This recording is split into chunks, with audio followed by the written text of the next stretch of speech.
మాధవ్ గారు చెప్పిన ఫస్ట్ అది మోర్ రెలవెంట్ క్వశ్చన్ కాబట్టి దీనికంటే first let me answer for that. ఈ ఉప్పలపాడు బర్డ్ శాంక్చురీ దాదాపు 9 అడుగులు 8 అడుగులు ఉండాల్సింది అది 5 అడుగులకు వచ్చింది అనేది. అలాగే గుంటూరులో ఈ కాలువల్లో పూడికలు కానీ ఇవి ప్రత్యేకించి నేను ఈ ఫస్ట్ గుంటూరుని మోడల్గా తీసుకొని ఈ దసరా తర్వాతే నేను ప్రత్యక్షంగా నేను వెళ్తాను. ఇది ఎందుకంటే ఇది ఆల్రెడీ మేము గత కొద్ది రోజులుగా డిస్కస్ చేసి, ఎందుకంటే అపాయింట్మెంట్స్ కొంచెం లేట్ అయినాయి అందరి. ఎందుకంటే pollution control board is very limited ఉంది మనకి, చాలా మంది ఇంకా హైర్ చేయాల్సి ఉంది. గత ప్రభుత్వం కూడా నియమించాల్సిన సభ్యులను నియమించలేదు, కావాల్సిన సిబ్బందిని నియమించలేదు. Pollution control board is real. నేను ప్రాక్టికల్గా గౌరవ శాసనసభ్యులు బొండ ఉమామహేశ్వర గారు చెప్పిన దానికంటే వారికంటే ముందే నేను చాలా లోతుగా దీని మీద అధ్యయనం చేశాను అధ్యక్ష. చేసినప్పుడు ఒక షార్టేజ్ ఏముందంటే ఎంప్లాయీ షార్టేజ్ చాలా ఉంది. ఎంప్లాయ్మెంట్ చాలా మంది ఒక ఎంప్లాయ్మెంట్ ఇంత కావాలంటే దాంట్లో దాదాపు ఒక 2/3 లేదు అధ్యక్ష. వాళ్ళు ఉన్న డిమాండ్కి పెరుగుతున్న గ్రోత్కి దాని తగ్గ మానిటరింగ్ చేయడానికి లేరు ఒక మనుషులు.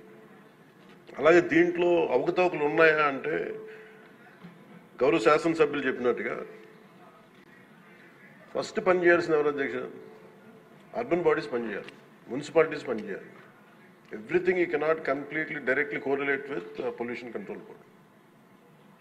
అలాగే వారిది నేను ఒక ఆయన సరిదిద్దుకోవాలో లేదంటే నాకు తెలియదు, కానీ ఒక మాట అయితే చెప్పదలుచుకున్నాను. ఇది అందుబాటులో ఉండరు, ఇవన్నీ తప్పు. రాగానే గౌరవ మనకి చైర్మన్ గారికి కూడా చెప్పాను, first pollution control board open చేయమని.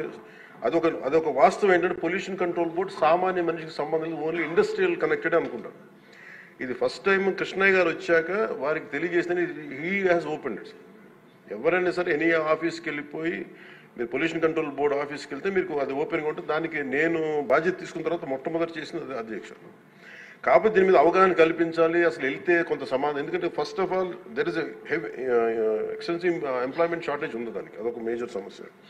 అలాగే వారు లేవనెత్తింది ఇంకొకటి రామ్కి సంస్థ మీద, వారికి షోకాస్ నోటీస్ ఇష్యూ చేయడం జరిగింది, యాక్షన్ తీసుకోవడం జరిగింది. అలాగే చాలా వ్యర్థాలు వదిలేస్తున్నారు ఇవన్నీ. అంటే ఒక ప్రాబ్లం ఏముందంటే ఏదన్నా సరే స్ట్రిక్ట్ యాక్షన్ తీసుకోవాలి అంటే ఎన్ని ఇండస్ట్రీస్ మూతపడిపోతే మనకు తెలియదు అధ్యక్ష. ఇప్పుడు మీకు ఇందాక నేను ఎందుకు ప్రస్తావించానంటే ఉదాహరణకి ఫ్లెక్సీస్. ఇప్పుడు ఫ్లెక్సీలని వెంటనే మనందరికీ తెలుసు, ఫ్లెక్సీస్ మైక్రో లెవెల్ డిస్ట్రిబ్యూట్ అయిపోయి భూమిలోకి ఇంకిపోతున్నాయి, నీళ్ళలోకి వెళ్ళిపోతున్నాయి, గాల్లో కలిసిపోతున్నాయి, ఆ తిరిగి తల్లి గర్భంలోకి వెళ్ళిపోతుంది, ఇవన్నీ తెలుసు. కానీ ఏదైనా వెంటనే బ్యాన్ చేద్దామంటే it has become an employment source for many people. కొన్ని కుటుంబాలు రోడ్డు మీద పడిపోతాయి. సో దీనికి ఏం చేయాలి? దీనికి చాలా సహజ క్రమంలో తీసుకురావాలి, ఒక మార్పు పట్టుకురావాలి. చాలా సహజ క్రమంలో కొంత అవగాహన కల్పించాలి, వారికి కొంత తెలియజేయాలి. సడన్ గా మెషిన్ పెట్టాల్సిన ప్లాస్టిక్ పెట్టే చోట బయోడిగ్రేడబుల్ మెటీరియల్ పెట్టాలంటే దానికి ఆ పర్టికులర్ ప్రింటింగ్ మెషిన్ ఎంతవరకు యాక్సెప్ట్ చేస్తే కలర్స్ అంత సాచురేషన్ ఉంటుందా లేదా, ఇవన్నీ కూడా ఆలోచించాలి అధ్యక్ష.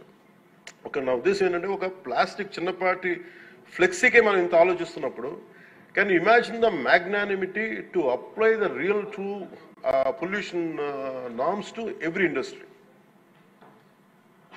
ప్రపంచం మొత్తం మీద ఇది ఒక భారతదేశం లేదు, ప్రపంచం మొత్తం మీద I'm very deep committed environmentalist అధ్యక్ష. నేను రియల్ లైఫ్లో వాడటానికి మనం ఆలోచిస్తాను. కానీ ప్రాక్టికల్గా మనం చూసేటప్పటికి ఇప్పుడు ఏ పరిశ్రమ అయినా సరే పొల్యూషన్ లేకుండా ఏ పరిశ్రమ లేదు, ఒకటి లేదు. కాబట్టి ఏమవుతుంది, అప్లై చేయాలి ఒక రూల్. అంటే ఇది గౌరవ ముఖ్యమంత్రి గారు కూడా మీకు రెగ్యులేటరీ బాడీగా ఉండాలి తప్ప మీరు ఎన్ఫోర్స్మెంట్ బాడీగా నిజంగా పొల్యూషన్ కంట్రోల్ బోర్డు ఉంటే అది ఏ రకమైన ఒక అస్తిత్వానికి దారి ఒక స్థిమితం లేకుండా ఎలా వెళ్ళిపోతుందని ఒక భయం ఉంది అందరికీ, ఇంక్లూడింగ్ గౌరవ ముఖ్యమంత్రి గారికి కూడా ఉంది. ఇది వారి దృష్టికి నేను ప్రత్యేకంగా తెలియజేశాను.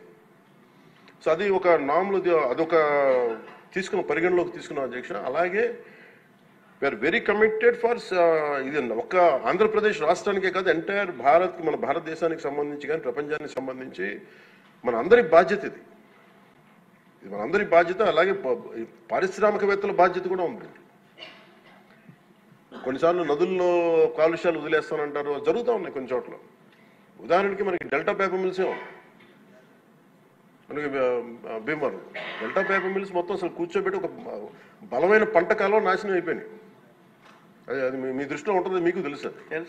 కానీ ఇప్పుడు దాన్ని తీసేద్దామంటే ఇప్పుడు దీన్ని ఎలా శిక్షిస్తారు దీన్ని చెప్పండి. దీనికి కొంత ఒక విస్తృతంగా నేను మొన్న ఎందుకు నేను ఒక వేగ్గా అడగలేదు అధ్యక్ష.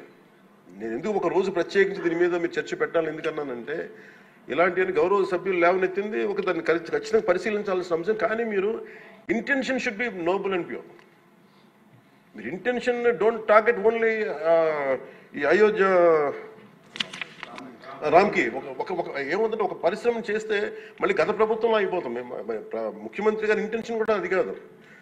ఇప్పుడు ఈ వేరే పార్టీల నుంచి రూలింగ్ పార్టీలోకి వచ్చారు, వీళ్ళందరినీ తీసుకున్నప్పుడు కంటిన్యూస్ వాళ్ళ సైడ్ తీసుకున్నారో మనకు తెలియదు. కానీ వాళ్ళు గతంలో పనిచేశారు కదా, ఆ ఇంటెన్షన్తో చేస్తే మటుకు అది ఈ ప్రభుత్వానికి అది రైట్ కాదు. అది we are committed for it. At the same time we are here to make sure certain positive changes has to take place. But how do we take it forward? ఇది ఒక విస్తృత స్థాయి చర్చ జరిగితే తప్ప, గౌరవ ముఖ్యమంత్రి గారు కూడా దీని మీద నిర్ణయం తీసుకోవాలంటే గౌరవ సభ్యులందరూ కూడా దీంట్లో పాల్గొని ఈ నిర్ణయం తీసుకుంటే, ఈ పాలసీ చేంజ్ చేస్తే, ఇంప్లిమెంట్ చేస్తే, ఒక పాలసీని ఇంప్లిమెంట్ చేయాలో ఏవేవి ఉంటాయి.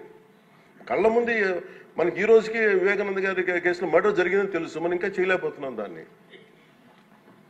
ఇవన్నీ అందుకని దీన్ని అంటే నా ఉద్దేశంలో అప్పీల్ టు యూ, గౌరవ శాసనసభ్యుల్ని నేను ఒకటే కోరేది ఏంటంటే, బొండమ్మ గారిని ఖచ్చితంగా it will be taken, it will be considered, and this is my commitment to you all. ఈ సభకి మీ ద్వారా నేను కమిట్మెంట్ ఇస్తున్నాను. పర్యావరణాన్ని చాలా చాలా ప్రథమ బాధ్యతగా మేము తీసుకున్నాం అధ్యక్ష. కాకపోతే దీనికి ఏంటంటే ఫండింగ్ ఇవన్నీ ఉన్నాయి. మేము ఫండింగ్ దాటి కూడా చెప్తున్నాం అధ్యక్ష. ఇది ఒక మీరు ఎమోషనల్ కమిట్మెంట్ అనుకోండి, దీన్ని ఒక గుండె లోతుల నుంచి వచ్చిన ఒక స్ఫూర్తితో చెప్తున్నా ఏదన్నా అనుకోండి. ఈరోజు మనకి నిజంగా పర్యావరణాన్ని పరిరక్షించాలంటే అంత నిధులు కూడా లేవు మనకి. ప్రజలు తినేసి అక్కడ వేసేస్తున్నారు ప్లాస్టిక్. దీనికి చంద్రబాబు గారు మేము వెళ్ళి కూర్చోబెట్టి రోజు తీయలేం అధ్యక్ష. దీనికి దేర్ ఆర్ ఎనఫ్ ఎంప్లాయ్మెంట్. దాని అంత చాలా మంది ఎంప్లాయీస్ ఉన్నారు, ప్రజల్లో ఇది రావాలి. సో దానికి తగ్గట్టుగా ఏం చేయాలనేది ఈ సభ కొంచెం సీరియస్గా తీసుకొని దీని ఒక అవగాహన అందరికి కల్పించుకొని మనందరికి ఒక బలమైన బాధ్యతగా తీసుకుంటే దాన్ని ఇది మనం ప్రజల్లోకి 5 కోట్ల మంది ప్రజల్లోకి తీసుకెళ్ళచ్చు అధ్యక్ష. అది మీ ద్వారా కోరుకుంటున్నాం.